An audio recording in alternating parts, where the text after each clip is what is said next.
بسم الله الرحمن الرحيم. السلام عليكم ورحمة الله وبركاته. الحمد لله وبه نستعين. أشهد أن لا إله إلا الله وحده لا شريك له، وأشهد أن سيدنا محمدا عبده ورسوله، ونصلي ونسلم على هذا النبي الكريم سيد المرسلين وعلى آله وصحبه أجمعين. أما بعد، أيها المؤمنون اتقوا الله، أوصيكم وإياي بتقوى الله، فقد فاز المتقون. Muslimin dan muslimat, mudah-mudahan dirahmati Allah Subhanahu wa taala. Kita guna Bahrul Mazi jilid 3. Bahrul Mazi jilid 3, muka surat 118. Muka surat 118, bab fir rajul yuhdithu ba'da tasyahud, iaitu bab yang datang pada menyebutkan laki-laki yang berhadas ia kemudian daripada membaca tahiyat tetapi sebelum memberi salam. Ini yang kita cerita 2 kali kuliah dah hari tu ni. Apa dia? Dia ni tak dan nak bagi salam. Punya laju semayang ni dan dah duduk tahiyat akhir. Dah at-tahiyatul mubarakatus salawatut tayyibatul lillah. Pak, tembak. Bocok. Batal semayang dia. Ni kih ni. Dia kata macam mana nak selesai kih dia ni? Ketahuilah saudaraku, adakah sah sembahyang seorang yang berhadas pada akhir sembahyangnya? Sah tak semayang satu orang yang semayang dalam waktu-waktu kecederaan? Batal semayang dia. Sikit lagi aja nak habis itu tahiyat akhir tu, sikit lagi ya nak habis, tak dan dah, tembak dah. Sah tak semayang orang macam ni? Maka dengan perkataan itu dapat kita tahu hukumnya. Maka dengarlah lebih dahulu hadis yang diriwayatkan oleh Imam At-Tirmizi yang menjadi dalil bagi setengah ulama. Sebahagian ulama pegang hadis ni. Kata hadis tu, an Abdullah bin Amr radhiyallahu anhu qala qala Rasulullah sallallahu alaihi wasallam, idza ahdasa yani ar-rajul wa qad jalasa fi akhir salatihi qabla an yusallima faqad jazat salatuh. Itu hadisnya. Hadisnya agak kontroversi. Diriwayatkan daripada Abdullah bin Amr bin Al-As radhiyallahu anhu. Kata dia, sabda Nabi sallallahu alaihi wasallam, apabila berhadas dia dan menghendaki dia akan seseorang padahal ia duduk pada akhir sembahyangnya baca tahiyat akhir. Nabi kata dia dah tahiyat akhir dah, sikit lagi aja nak habis baca tahiyat akhir, tiba-tiba terbatal sembahyang dia. Maka berhadas itu sebelum daripada sempat bagi salam, maka sah sembahyangnya.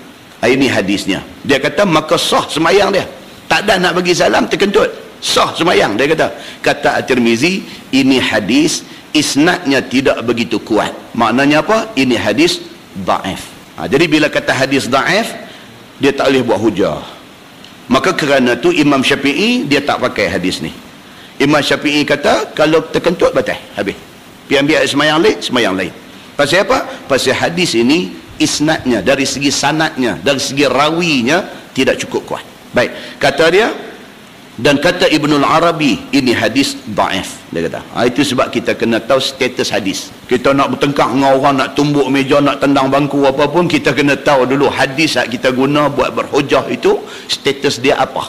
Kan bila mai bulan puasa panti tempek di papan kenyataan tu, fadilat apa sembahyang tarawih bulan puasa ni, malam pertama pahala sekian ni, malam kedua pahala sekian ni, malam ketiga pahala sekian, sampai nu nak pergi malam 30 nu, kira kita ni cukup cantik kan, pelekat pergi foto stick di kedai enlarge pula, nak tujuan baik. Tujuan apa? Tujuan nak ajak orang main semayang. Tujuan dia apa? Nak encourage orang, nak bagi semangat dekat orang suruh main semayang. Tapi dari segi agama salah. Pasal apa? Pasal kena cek dulu hadis tu status dia apa, sahih ke, hasan ke, dhaif ke, ataupun maudhu'. Tak ada dalam kitab hadis mana pun. Buka dalam Al-Bukhari tak ada, dalam Muslim tak ada, dalam Abu Daud tak ada, dalam At-Tirmizi tak ada, dalam An-Nasai tak ada, dalam Ibnu Majah tak ada, dalam Sunan Ad-Darimi tak ada, dalam Musnad Imam Ahmad tak ada, dalam Al-Muwatta tak ada. Buka dalam mana kitab hadis, sampai 20 kitab hadis buka, tak jumpa hadis tu. Rupa-rupanya apa dia? Status dia maudhu'. Maudhu' ni maksudnya apa? Direka-reka.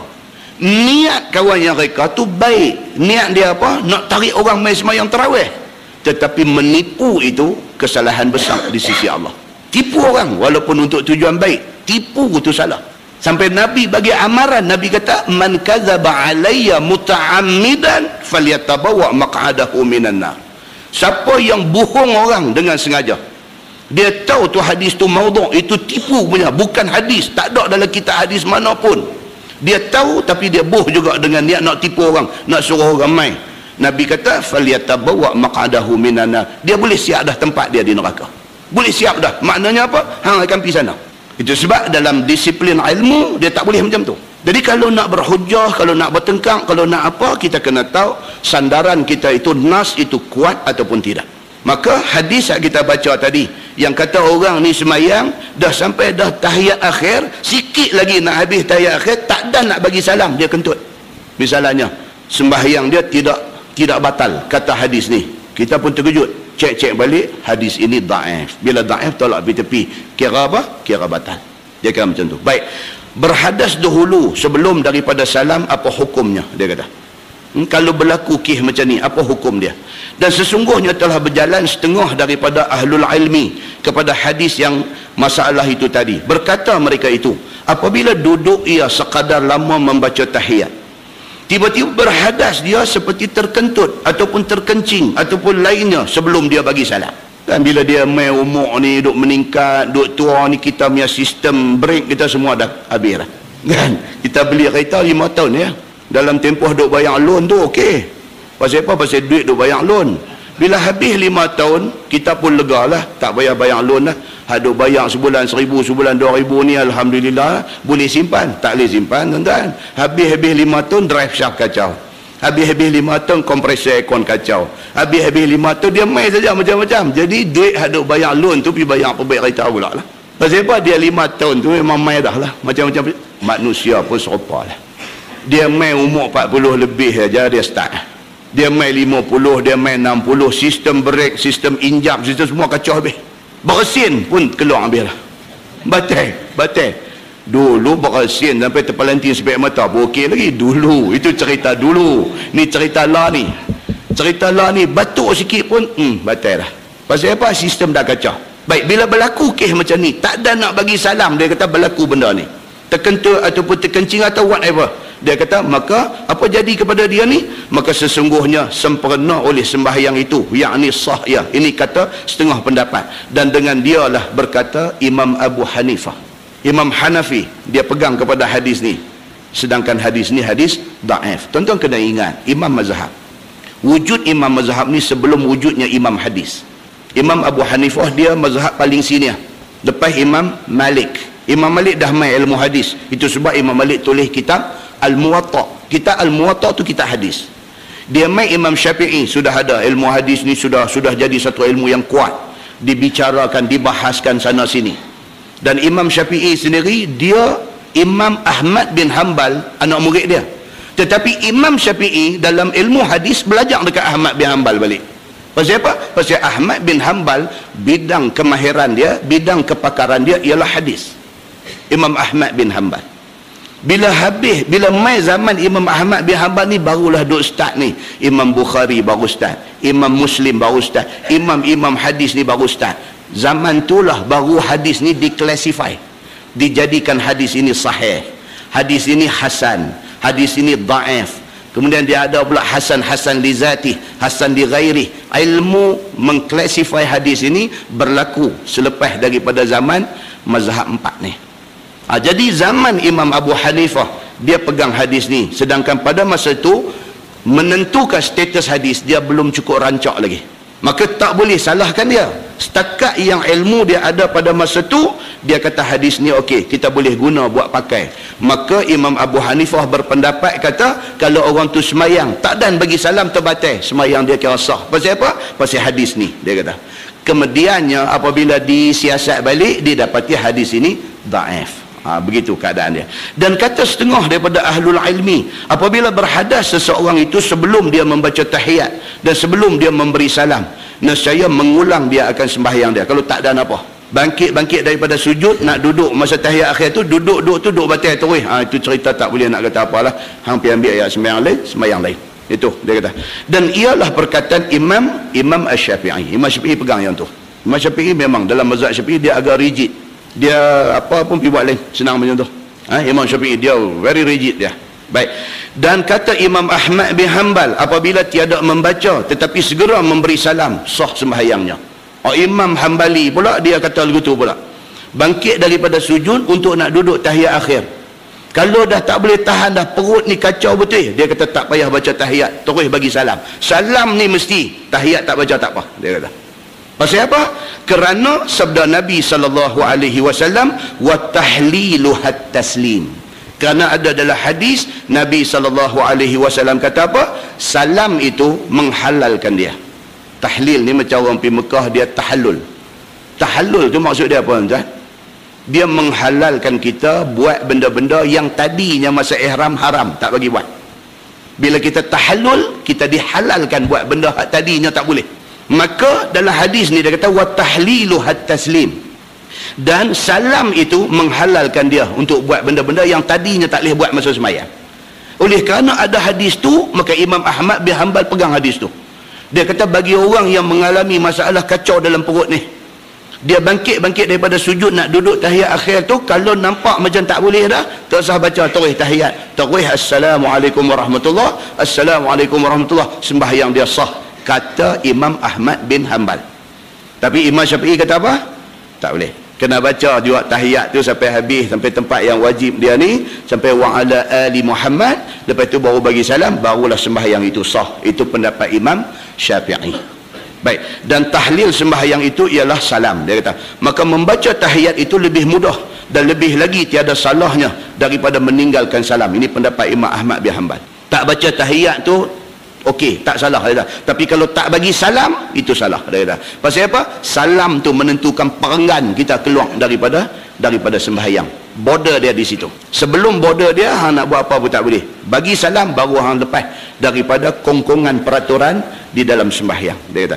Kerana salam itu ada nas, tak boleh tinggal, iaitu sabda Nabi wa tahlilu hat taslim. Dan pula telah berdiri Nabi SAW pada 2 rakaat, maka menyudah dia akan sembahyangnya dan tiada tahiyat dia. Dan ada hadis menceritakan Nabi biasa tak baca tahiyat dan dia bagi salam, selesai. Maka itu dipegang oleh Imam Ahmad bin Hanbal dan tiada diulang membaca tahiyat yang tertinggal itu. Ini dibuat oleh Nabi SAW.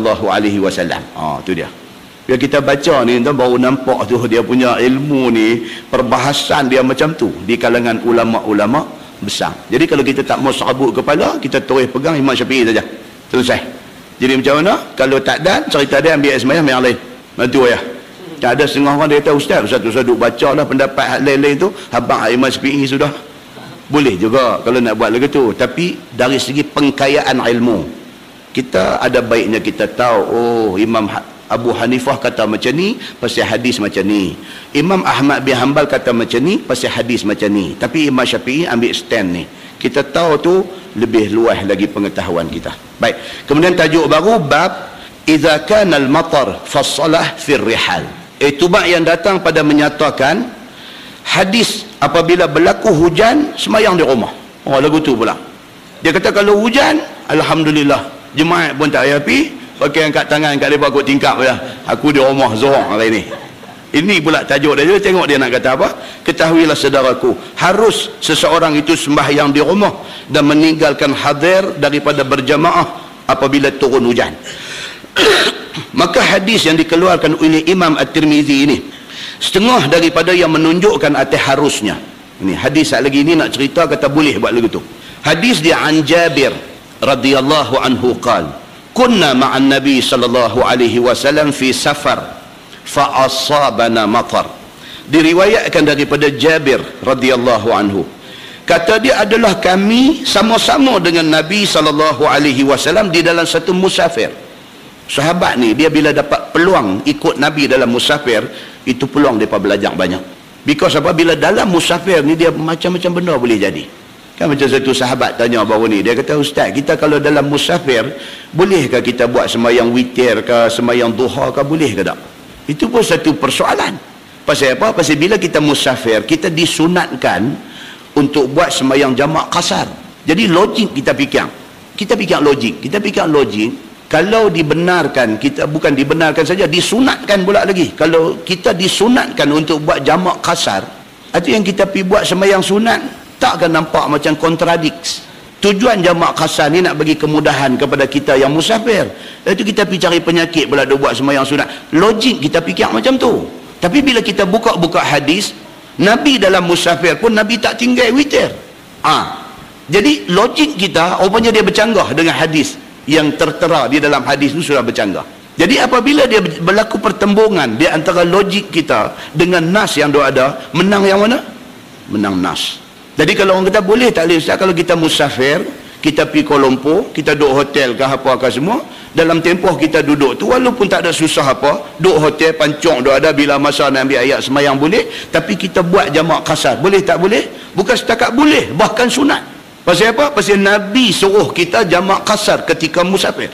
Dah tu lepas tu dah kita duduk di hotel relax, tak ada apa masalah apa. Sebelum tidur sekali lagi kita nak buat siap-siap witir, boleh tak boleh? Bahkan itu sunat. Jadi kita dapat pahala sunat atas sunat pula lagi. Buat jamak kasar sudah dapat satu pahala sunat, kita buat witir pula lagi satu sunat kita dapat. Dan tidak ada nas melarang kita daripada buat sembahyang sunat ketika kita musafir. Bila kita mengaji, baru kita nampak benda ni. Oh tu kira cantik.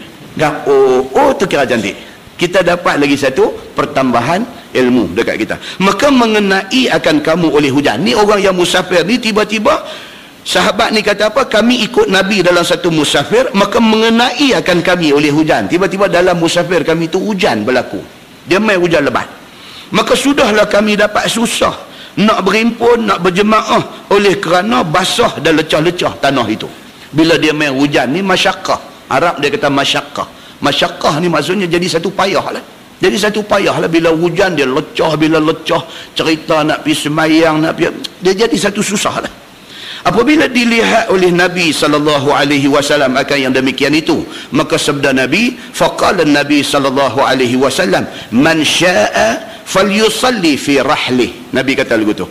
Maka sabda Nabi SAW, siapa nak maka sembahyanglah dia di tempat teduh ataupun di dalam rumahnya. Bila dah jadi macam tu, dia main hujan lebat, yang kalau sekiranya nak pergi berimpun di satu tempat untuk nak buat sembahyang berjemaah, dia jadi susah.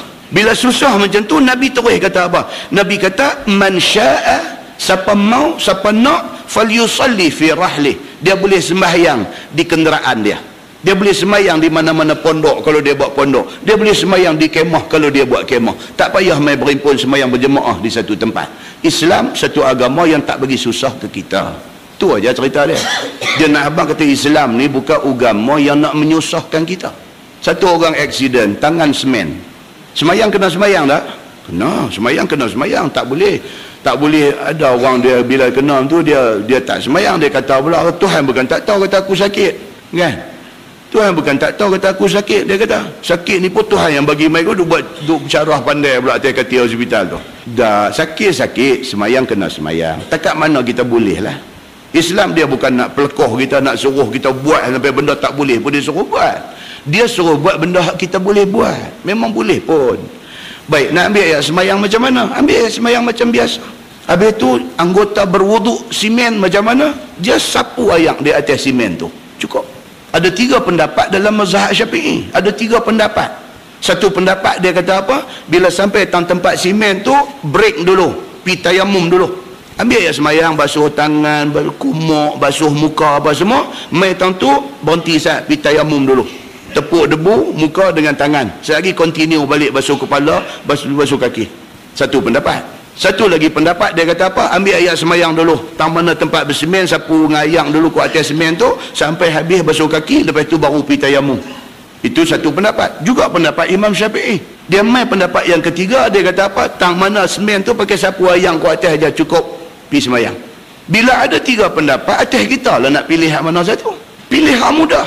Pasal apa? Pasal Nabi sendiri, Aisyah kata apa? Apabila Nabi diberi pilih di antara 2 perkara, Aisyah kata Nabi akan pilih yang mudah.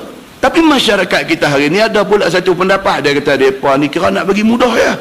Nak bagi mudah ni kalau tidak ada sabit daripada nas, tak boleh.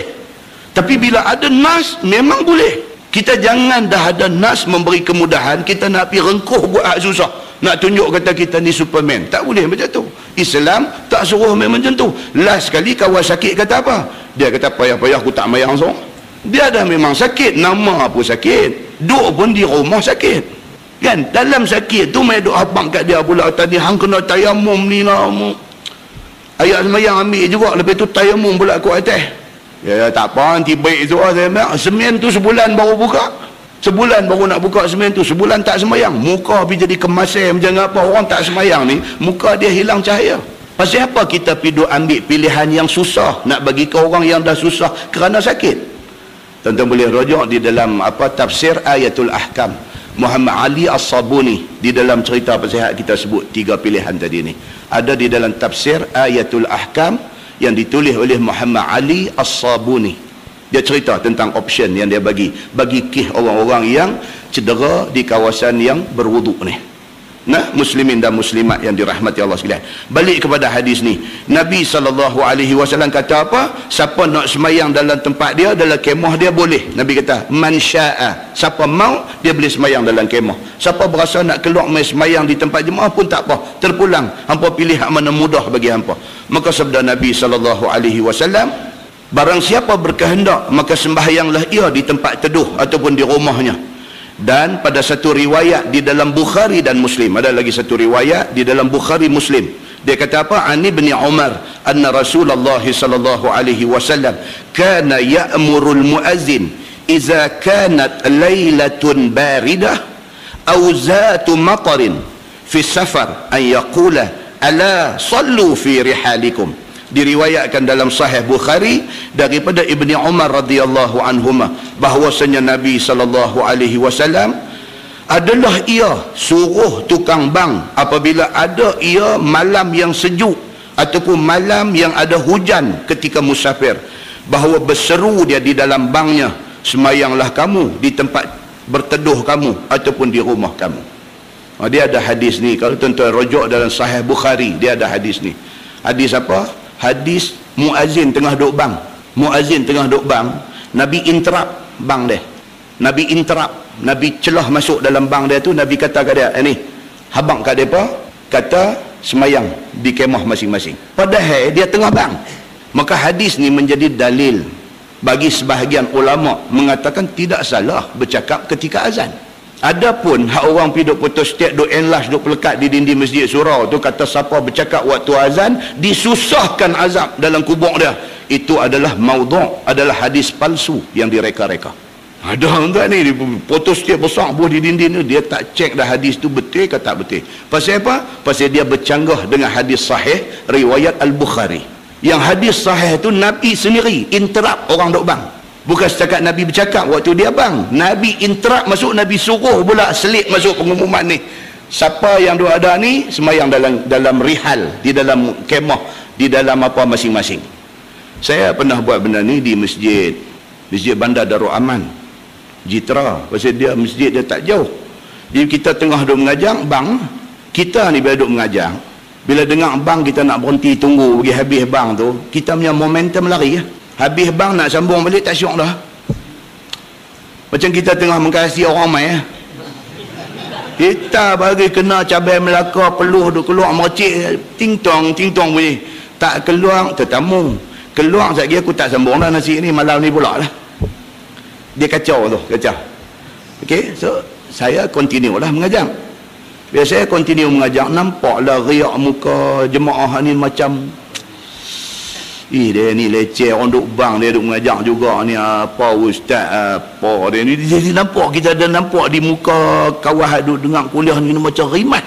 Saya pun stop saat kuliah, saya baca hadis ni lah. Saya baca hadis ni bagi tahu kata sebenarnya bercakap ketika azan tak salah. Bahkan Nabi sendiri baca hadis ni. Tak lama lepas tu saya tengok dalam website apa ke tu, dalam Hizbi ke, dalam Al-Ahkam ke apa ke, dia pas sudah tembak satu soalan dia. Tanya tu kepada moderator yang duk kondang Al-Ahkam ke apa ke. Dia kata nak tanya apa ustaz, ada seorang ustaz tak Zamzuri ya kan, ada seorang ustaz, dia baca satu teka-teki pula, ada seorang ustaz ketika dia mengajar masjid berdekatan azan, kemudian dia tak berhenti kuliah dia, Jadi kerana nak mempertahankan tindakannya, dia tulis tu, kerana nak mempertahankan tindakannya, dia baca satu hadis yang saya tak ingat, dia kata tapi lebih kurang maksud macam ni. Maksud tu betul lah, dia tulis tu saya baca lah. Jadi betul ke apa yang ustaz ni buat? Ustaz ni tu saya lah, kan?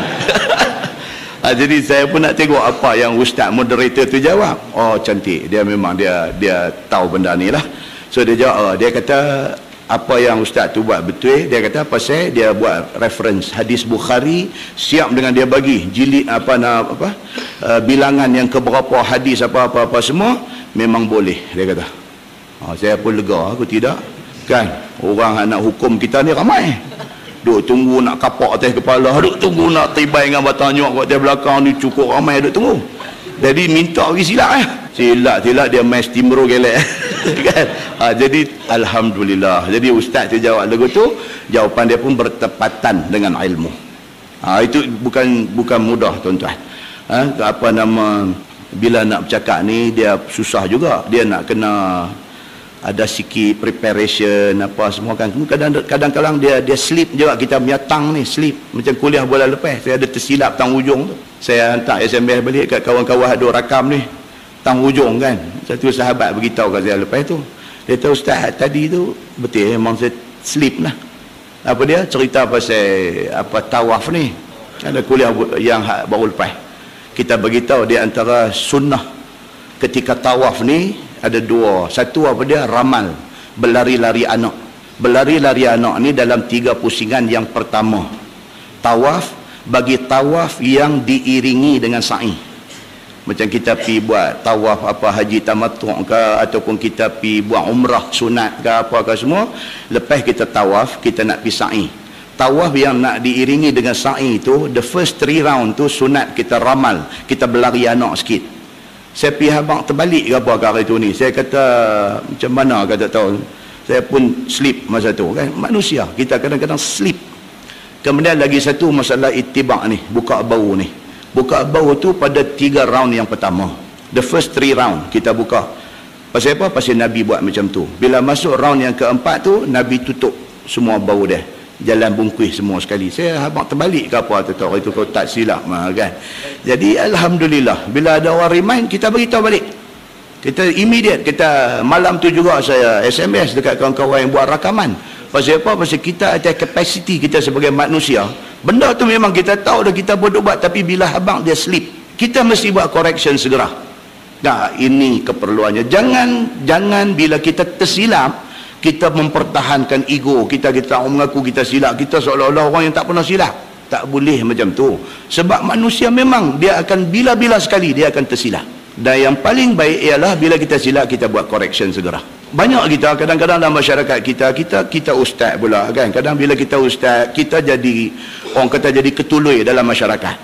Kita jadi kalau kata majlis ni kepala hidang kita ni.